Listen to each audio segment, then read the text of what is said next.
non-warrantable condos are not eligible for most loan programs. So all of those loan programs that we just talked about, not for you if you are a non-warrantable condo. So the following information reported on condo questionnaire will classify a condo as non-warrantable.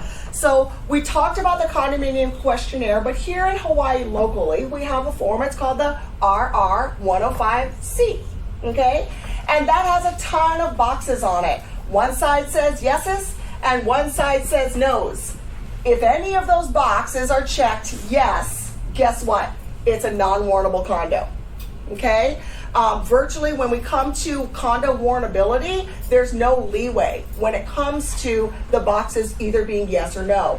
When it is a warrantable condo, everything's gotta be marked no. If there's one yes, you're probably in this bucket.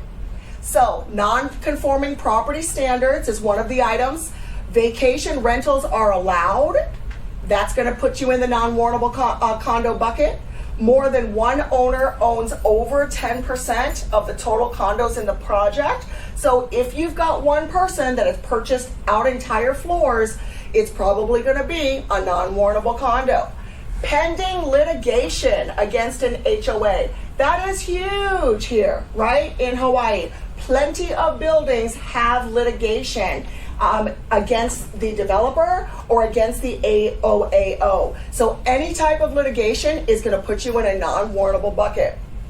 More than 10% of the owners are delinquent on HOA fees. So we are entering a situation now, right, where with the inflation that has taken place over the last few years, with the amount of job losses and things like that that are happening across the nation, we have a bunch of homeowners that are starting to not make their maintenance payments.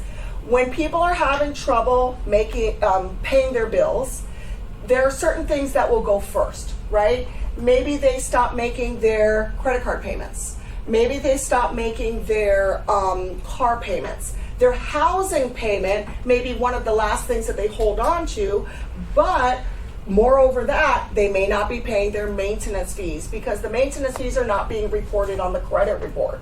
So there's a ton of instances where the owners may not be making their maintenance fees. And when we look at the condominium disclosure and we look at the building itself, whether or not how much of a percentage of that group is not making their maintenance fees is going to cause some major issues for the building overall, because that's going to affect the reserves of that building and that savings account for their upcoming issues.